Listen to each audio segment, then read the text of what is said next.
Yellow fever. Yellow fever एक jaundice type का ही बीमारी है जो transmitted to humans from infected mosquito. जी हाँ बिल्कुल, ये मच्छर से फैलने वाला बीमारी। ऐसे तो मच्छर से फैलने वाला ढेर सारी बीमारियां हैं, लेकिन उनमें से भी एक ये स्पेशल येलो फीवर है जिसके बारे में आप लोग बहुत कम जानते होंगे। तो येलो फीवर इसमें जो है ना, ये जॉन्डिस से मिलता हुआ बीमारी होता है। इसमें भी आंखें पीली हो जाती है, बॉडी पीले हो जाते हैं, और ये इन्फेक्टेड मच्छर से फैलने वाला बीमारी है।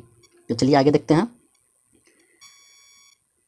जैसा कि आप लोग जानते हैं कि मेरा नाम सौरभ सिंह चौरसिया है और आज हम येलो फीवर आप लोगों के सामने डिस्कस करने वाले हैं। इंट्रोडक्शन सबसे पहले हम लोग लेते हैं। देखिए इंट्रोडक्शन में क्या देखते हैं ना कि देखिए मॉस्किटो से होने वाला ये डिजीज है, तो उसके अनुसार ही हमारे देखने हैं yellow fever is a mosquito borne viral disease. देखिए हम पहले ही बता चुके हैं आपको, ये जो बीमारी है वो मॉस्किटो से फैलने वाला बीमारी है, जो मॉस्किटो से बोर्न वायरल डिजीज है। That occurs in tropical and sub tropical areas. It can occur in males and females of any age. देखिए ये जो बीमारी है वो ट्रॉपिकल और सब ट्रॉपिकल एरियाज से होकर फैलती है, और ये जो बीमारी है ना वो किसी भी इंडिविजुअल, किसी भी एक आदमी को नहीं होता। ये भैया ऐसा बीमारी है, ये मच्छर ऐसा है जो भेदभाव नहीं करता है। ऐसा नहीं है कि हम आदमी को मतलब मेल को काट रहे हैं तो फीमेल को नहीं काटेंगे, लड़की है तो ये देख के नहीं काटेंगे, ऐसा कुछ नहीं होता। ये मच्छर कोई भेदभाव नहीं करता, मेल हो चाहे फीमेल हो, कोई भी एनी एज देख के मच्छर नहीं काटने जाता है कि हाँ ये भी बच्चा है तो इसको नहीं काटते हैं। इन्फेक्टेड मच्छर है वो किसी भी एज में किसी भी कंडीशन में काटते हैं। नेक्स्ट वन हम लोग देखते हैं कि yellow fever virus belong to flaviviridae family. देखिए ये जो येलो फीवर है ना, ये वायरस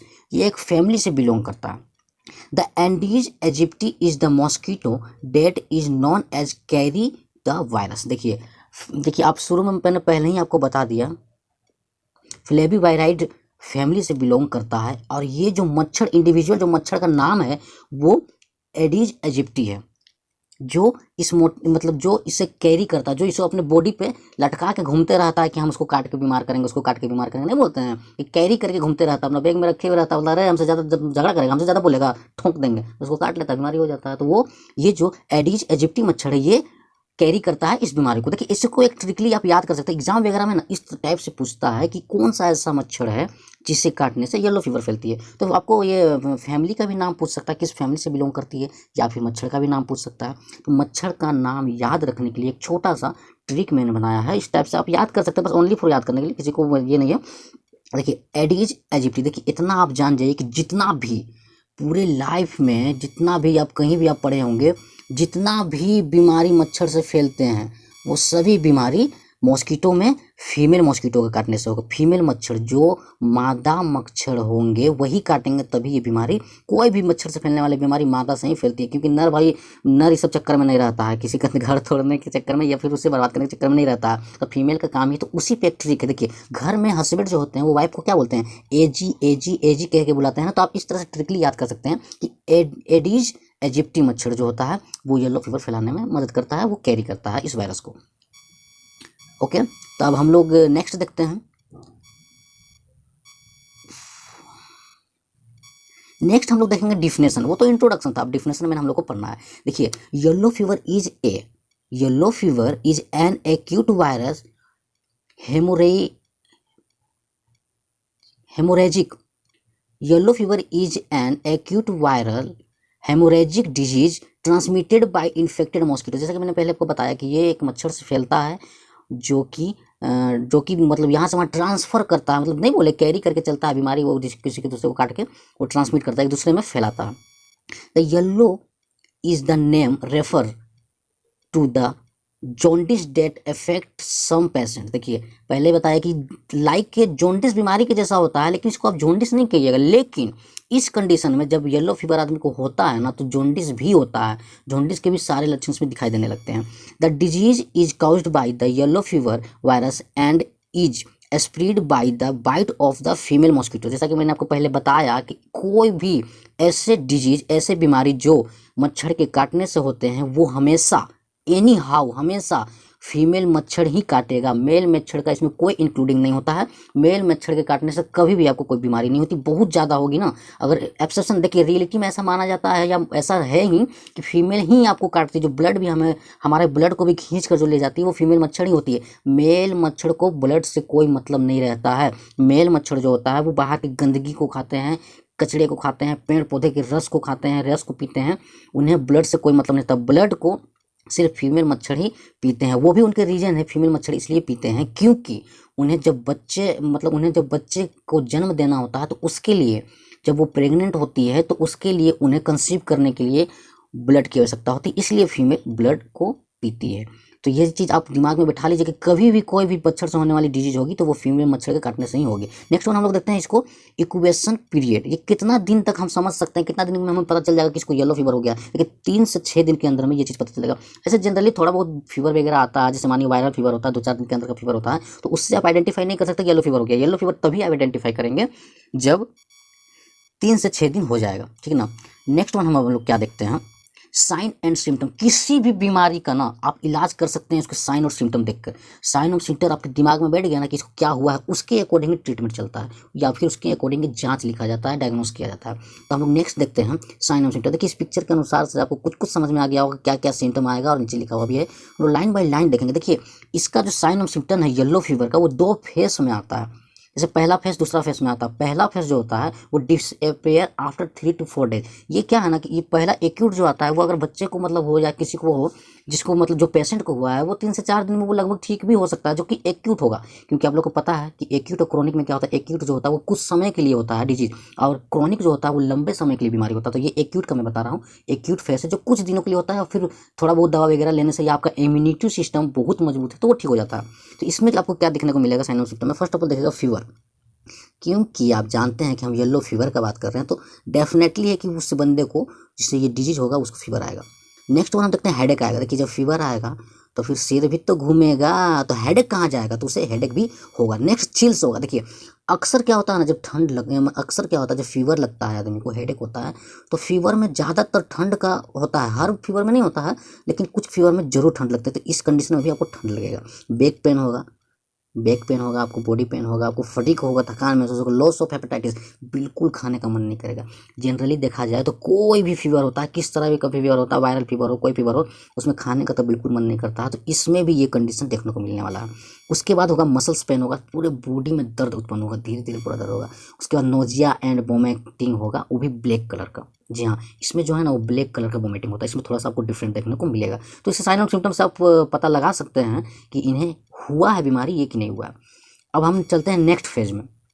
थोड़ा सा हम आप वीडियो के थ्रू से हम लोग अब देख सकते हैं कि किस तरह से ये फीवर जो है, मतलब ये येलो फीवर हमारे बॉडी में एंटर करता है और फैलता है। देखिए वायरो गोनोम है ना, इस तरह से हमारे बॉडी में इस तरह का उसका स्ट्रक्चर बना हुआ रहता है। देखिए ये पूरा वायरस का स्ट्रक्चर था, ये हमारे बॉडी में पहले फीवर हमको देगा, ये साइन ऑफ सिम्टम दिख रहा है, फिर हेडेक दिखाई देता है, फिर हमें ब्लीडिंग भी आता है। ये ब्लीडिंग वाला जो पोजीशन है ना वो आपको ये आपको एक्यूट फेस का नहीं है, ये क्रोनिक फेस में चला जाएगा। आपको लॉस ऑफ हेपेटाइटिस आएगा, रीनल फंक्शन ये सब डिजीज आएगा, एब्डोमिनल पेन वगैरह हो जाएगा, ये सारा चीज़ होगा। इंक्यूबेशन पीरियड में पहले भी बता चुका हूँ आपको, 3 से 6 डे होता है। First phase, second phase, third, second phase ही में ही समझिए कि पेशेंट का हालत खराब हो जाता है अगर कंडीशन बेटर नहीं हो तो। जैसा कि मैंने पहले बताया आपको कि yellow fever is caused bye flavi virus, है ना। इस तरह से आप सारा चीज़ देख सकते हैं, to human monkey to other infected human, ये किस तरह से इसका एक साइकिल चलता है, ठीक ना। वो साइकिल के बारे में भी मैं आपको बताऊंगा, अभी जस्ट बताने वाला हूँ, आप टेंशन फ्री रहिए। इस वीडियो के थ्रू मैं थोड़ा सा आपको हिंट देना चाहता हूँ कि किस तरह से ये बीमारी स्प्रेड किया जाता है। ध्यान से देखिए, आप स्क्रीनशॉट भी ले लीजिएगा, आपको अगर जरूरत पड़े तो आप स्क्रीनशॉट भी ले लीजिएगा, बहुत काम आने वाला है आपका। ये आपको जीएनएम और बीएससी नर्सिंग दोनों के एमएसएन में आने वाला है। Yellow fever is the best topic of any medical exam. देखिए yellow fever is transmitted by mosquito, यहाँ से देख it can cause a high fever and organ damage and it can be fatal. तो ये बीमारी इस तरह से कुछ ट्रांसमिटेड करते जाता है, और मैं इसको आपको डिटेल में बताने वाला हूँ, आप टेंशन फ्री रहिए। उसके बाद अब देखते हैं हम लोग नेक्स्ट क्या। देखिए साइन ऑफ सिम्टम हमने पहला फेज देख लिया था, ये दूसरा फेज में हम लोग देखने वाले हैं। दूसरा फेज में क्या होता है जिसको टॉक्सिक फेज कहते हैं, सेकेंड टॉक्सिक फेज। इसमें क्या होता है, हाई फीवर आएगा, रिटर्न्स, हाई फीवर रिटर्न्स आएगा, and several body system are affected, काफ़ी बॉडी में इफेक्ट पहुंच जाएगा। ये जो सेकेंड टॉक्सिक फेज होता है ना, ये बहुत हाई फेज होता है और बहुत रेयर फेज होता है। इस कंडीशन में पेशेंट को बचना बहुत मुश्किल हो जाता है। रिपीटली डेवलप जॉन्डिस, देखें ये मतलब ऐसे तो हम बताएं कि आपको आंख वगैरह पीला हो जाएगा, बॉडी में भी पीलापन दिखने लगता है, तो ये जॉन्डिस का पूरा रूप ले लेता है। उस टाइम एब्डोमिनल पेन होगा, वोमिटिंग होगा, ब्लीडिंग होगा। ब्लीडिंग आपको कहीं एक जगह से नहीं, ऐसा नहीं है कि सिर्फ वोमिटिंग के टाइम भी ब्लीडिंग होगा, नोज से होगा, आई से होगा, स्टोमच में होगा, ब्लीडिंग स्टार्ट हो जाता है। Patient enter the toxic phase, die within 10 to 14 days. देखिए बोलिए ना, ये जो टॉक्सिक फेज होता है ना, इसमें पेशेंट का कंडीशन बहुत ही क्रिटिकल हो जाता है, बहुत क्रिटिकल। इसमें अगर इम्यून सिस्टम अगर पेशेंट का बहुत बढ़िया नहीं होगा ना, तो पेशेंट डाई कर जाता है। It can be confused with severe, malaria, dengue, haemorrhagic fever, virus, hepatitis B and D, इससे भी इफेक्ट हो जाता है। नेक्स्ट वन हम लोग देखते हैं ट्रांसमिशन, कैसे फैल रहा है, क्या है इसका प्रोसेस। जैसा कि आपको मैंने वीडियो के थ्रू भी बताया था, मैं वीडियो आपको हिंट देने के लिए दिया था, अभी मैं आपको उसको डिफाइन करता हूँ कि the yellow fever virus is an urban of the flavi virus gene. देखिए कोई भी बीमारी या वायरस होता है ना, कोई भी बीमारी मतलब वायरस से जो होते हैं, उसमें वायरस एक जीन के थ्रू फैलते हैं, समझ में। तो वायरस का अर्बन वायरस है, और इसका फ्लेवी वायरस जो है वो जीन का नाम है। यहाँ ट्रांसमिशन देख सकते हैं कैसे होता है कि mostly transmitted by Aedes aegypti mosquito, जैसे मैंने आपको बताया। उसके बाद क्या होता है ना कि mosquito is the primary factor, क्योंकि प्राइमरी फैक्टर मतलब आप यहाँ समझ पा रहे हैं ना कि प्राइमरी पहले जो बीमारी जो स्टार्ट होता है वो तो मॉस्किटो से ही होता है, तो यहाँ पर प्राइमरी तो मॉस्किटो ही होगा। Carry one host to another, ये एक जगह से दूसरे जगह कैरी करके ले जाता है, जैसे मैंने पहले बताया बैग से आपको कैरी करता था। अब देखिए यहाँ पे मैं आपको क्लियर कर देता हूँ कि बीमारी एक दूसरे में फैलता कैसे। देखिए प्राइमरी यहाँ पे आप देखते हैं mosquito is the primary factor. क्या होता है कि मॉस्किटो के अंदर में ये वायरस पनपा, फैलना स्टार्ट हुआ, वहाँ पर जन्म हुआ उसका। तो जब वो वायरस यहाँ एक मच्छर के अंदर में आया, मच्छर के अंदर में जब वो वायरस यहाँ पर इन किया एक मच्छर के अंदर में, तो वो मच्छर क्या होता है कि पहले वो प्राइमरी फैक्टर हुआ। अब वो वहाँ पे जिस जंगल में, ये तो ज़्यादातर गंदगी इलाका में होता है, जंगल हो गया, पेड़ पौधे वाले इलाका में, तो ये मच्छर एक मॉस्किटो ये मंकी को काटेगा, तो मंकी में वही वाला वायरस मंकी में फैल गया। अब वही वायरस मंकी को जो मच्छर काटेगा, मंकी काटने नहीं जा रहा है, प्राइमरी फैक्टर का जो मच्छर था वो मंकी को काटा, मंकी को जो मच्छर काटा वो मंकी में अब ये वायरस फैल गया। अब मंकी को कोई और दूसरा भी मच्छर काटा, और वो गलती से अगर किसी ह्यूमन को काट दिया, तो इस ह्यूमन में भी वो वायरस फैल गया। अब ये ह्यूमन क्या हुआ, कोई ह्यूमन जंगल घूमने गया हुआ था, उसे ये मच्छर काट लिया, मंकी को काटा हुआ मच्छर उस ह्यूमन को काट लिया जो जंगल में घूमने गया था, जंगल में मंगल करने नहीं, जंगल में घूमने गया था। तो उस मच्छर को, अब ये ह्यूमन जो जंगल घूमने गया था वो वापस तो घर आएगा। जब वापस ये घर आया तो वहाँ पर जो लोग घर से, जंगल में तो उन्हें जाना ही नहीं पड़ा, क्योंकि ये वायरस लेकर ये ह्यूमन आ गया। अब ये ह्यूमन के थ्रू दूसरे ह्यूमन को कोई भी इसे मच्छर काटेगा, इस ह्यूमन को कोई भी मच्छर काटेगा, वही मच्छर या इस मनुष्य को काट लेगा, ये मेल को काट लेगा, तो इसे भी डिजीज फैल जाएगा। तो इस तरह ये बीमारी फैल जाती है। समझ में आया। तो अब हम लोग देखते हैं नेक्स्ट। अब हमारा बचा हुआ है काउज। काउज क्या होता है आखिर। Yellow fever is caused bye yellow fever virus. देखिए इसका काउज जो है वो, इसका नाम ही है येलो फीवर वायरस। और ये जो बना होता है वो डीएनए से नहीं बना होता, सिंगल मॉडल का बना हुआ आरएनए वायरस से बना हुआ होता है। अब हम लोग देखते हैं पैथोजेनेसिस, देख लेते हैं इसका क्या होता है। देखिए viruses replicate in the lymph node and infect dendrite cell in particular. समझे, इसमें रिप्लिकेंट लिम्फ नोड वगैरह से ये धीरे धीरे फैलना स्टार्ट होता है। पहले तो जो वायरस जो होता है ना वो लिम्फ नोड में सबसे पहले इंक्रीज होता है। From there they reach the liver and infect hepatocyte, liver को इफेक्ट करेगा, फिर हेपेटोसाइट को इफेक्ट करेगा। When leads to एसिनोफिलिक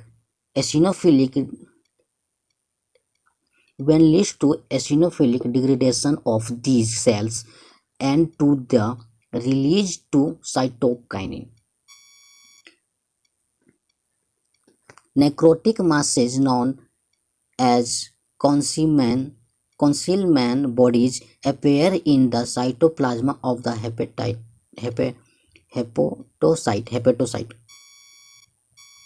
next one हम लोग देखते हैं कि डायग्नोसिस क्या होता है, कैसे जांच किया जाता है कि हाँ भाई लो तुमको येलो फीवर हुआ है कि नहीं हुआ है। तो direct confirmation can be obtained by reverse transmission polymers chain reaction where the genome of the virus is amplified.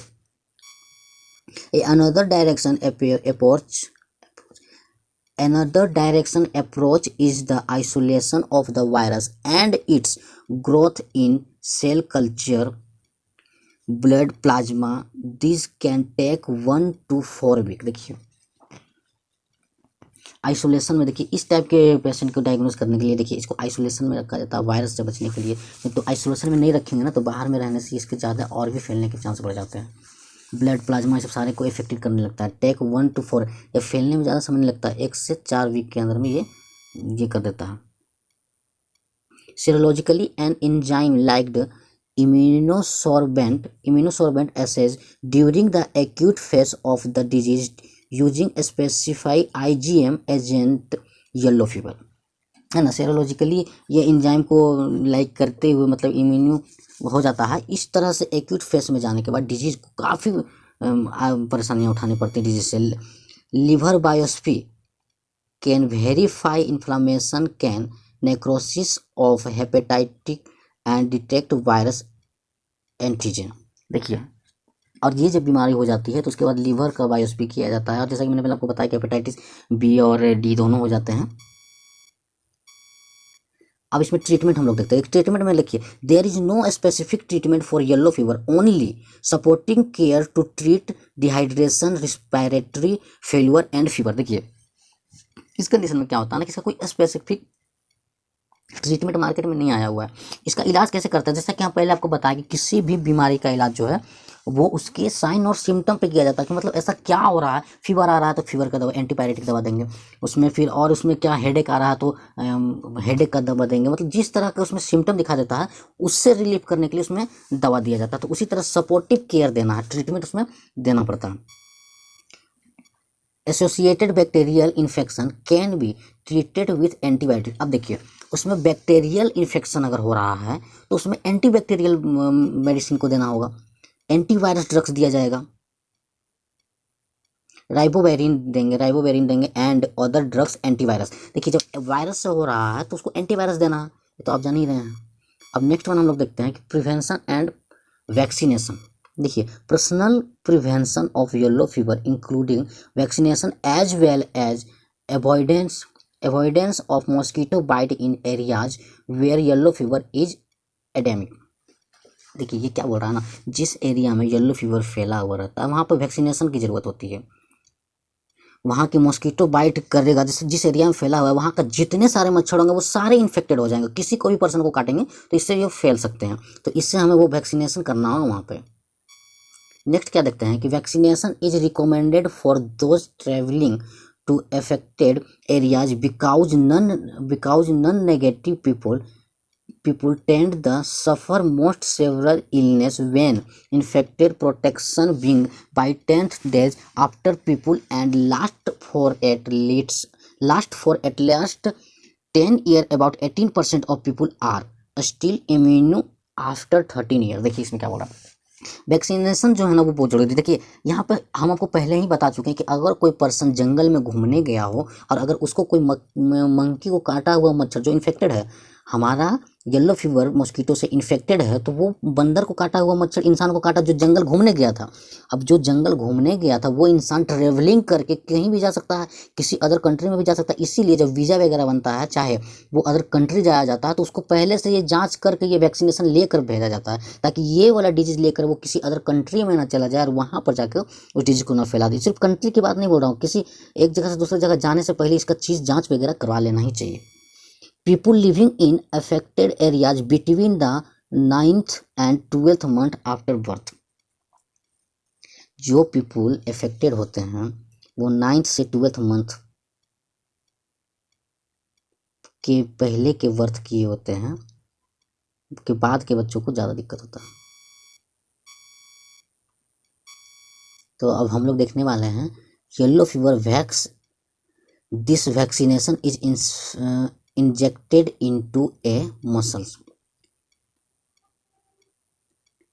तो हम लोग ट्रीटमेंट में ही नेक्स्ट वन देखते हैं yellow fever wax. This vaccine is injected into muscles. इसका जो vaccine होता है वो मसल्स में दिया जाता है। The first shot can be given to a child who is at least 9th month old. देखिए जब ये वैक्सीन पड़ता है उस समय जो मिनिमम बच्चा का एज होना चाहिए वो 9 मंथ जरूर होना चाहिए। Yellow fever vaccine is given every 10 year to people who are at risk of exposure to yellow fever.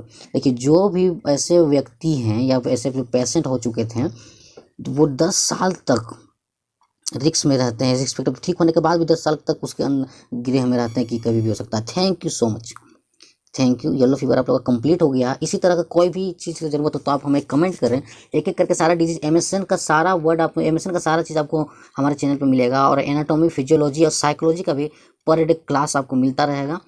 किसी भी तरह का, अगर किसी भी तरह का कोई भी क्वेश्चन हो तो प्लीज़ आप कमेंट बॉक्स में क्वेश्चन कर सकते हैं, इंस्टेंट जवाब मिलेगा। बहुत बहुत धन्यवाद आप लोग का। ज़्यादा से ज़्यादा लोगों के पास शेयर करें इसे, ताकि वो भी पढ़ सकें फ्री